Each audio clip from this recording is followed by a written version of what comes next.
The Great Within, Part 9.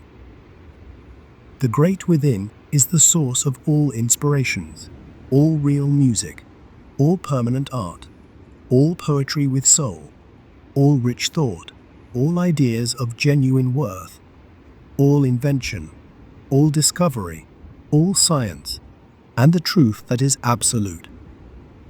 Everything that has worth, be it in a small degree or in a very great degree, comes directly from the richness of the subconscious. Therefore, to do the greater, the mind should enter into the closest touch with the great within, and should expect the very best that the limitless within can produce.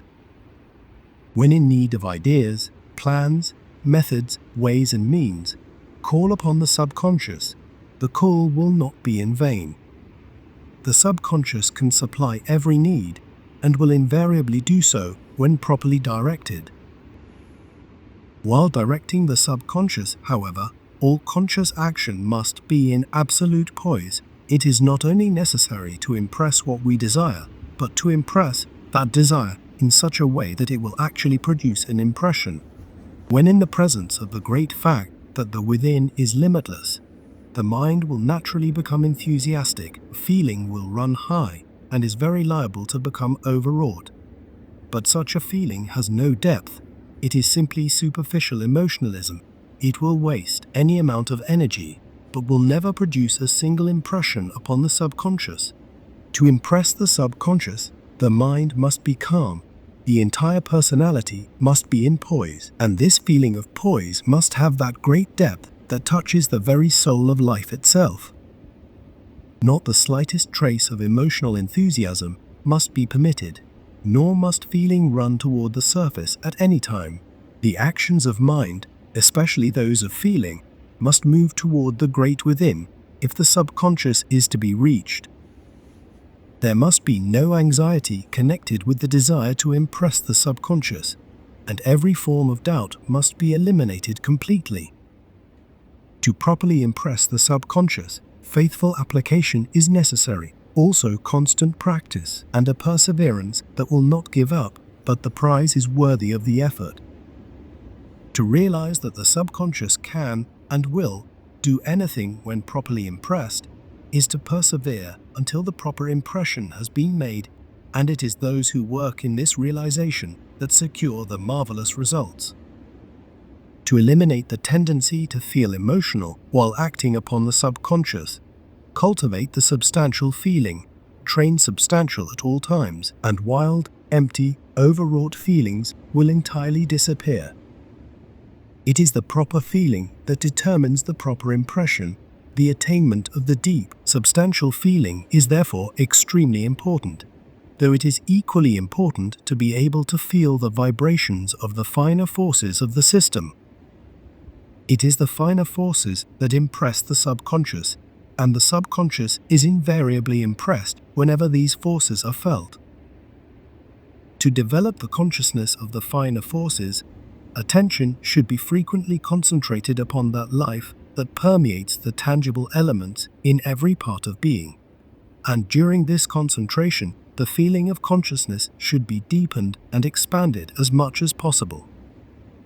Every conscious action should be trained to penetrate to the very depth of life.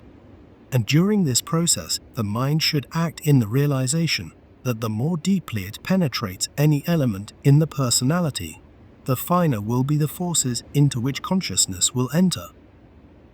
To awaken or arouse any force or element, attention should be concentrated upon that state in which the desired force or element is known to exist, and the mind should think of the nature of that force or element according to the best possible understanding that can be formed of that nature. The same method may be employed in the development of the subconscious side of any desired faculty or talent. The creative energies of the system always build up those qualities of which the mind may be thinking. Therefore, to actually and continually think of the real nature of a great talent is to develop that talent into the same degree of greatness that is discerned in mind. The power of this method in the development of ability, talent, and genius is practically unlimited because the mind is capable of discerning higher and higher degrees of greatness, and the subconscious is capable of providing creative energies of as high a state of fineness and power as may be required. To secure the best results from any method through which the great within is to be unfolded and expressed, it is extremely important to use properly the conscious and the subconscious factors of mind at the various stages of the process. While impressing the subconscious, the conscious mind should be strong, firm, positive, and highly active, but should become perfectly quiet and receptive while expecting a response from the subconscious.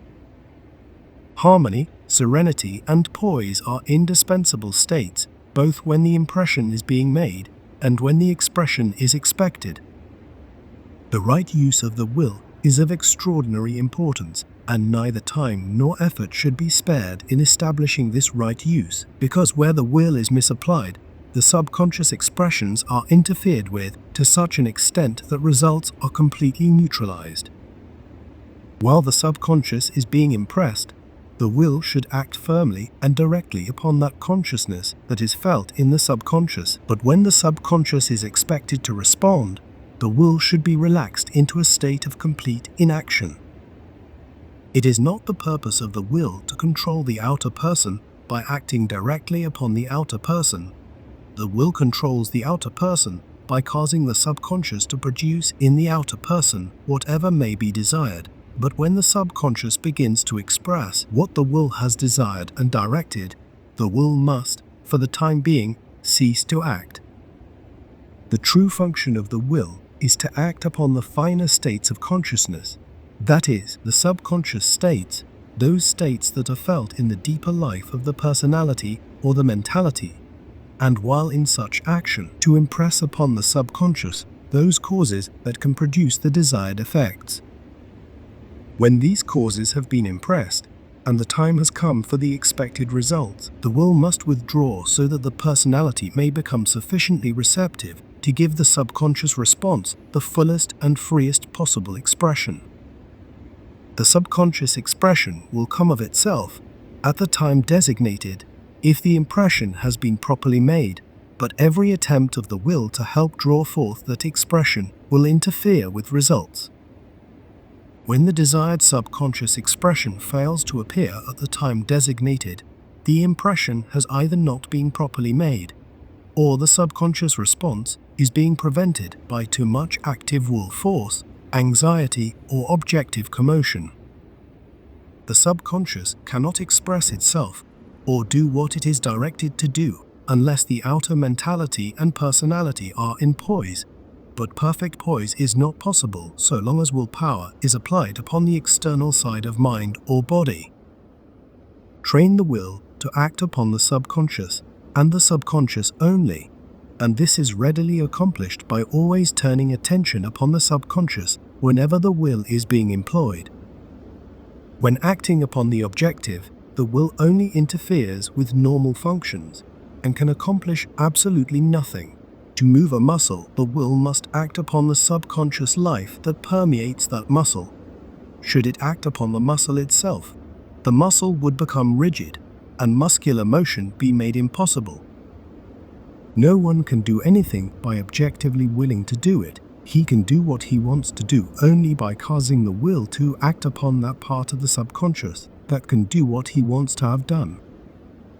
This law is absolute in all human actions, be they physical or metaphysical, intellectual or emotional, mental or spiritual. To train the will to act only upon the subconscious will increase the power of the conscious mind to impress the subconscious. The conscious action will not be divided, acting partly upon the objective and partly upon the subjective, but will give its power and attention absolutely to the idea that is being subconsciously impressed. When the will acts only upon the subconscious, there will be no will force in the outer mind or body to disturb the normal functions of the systems.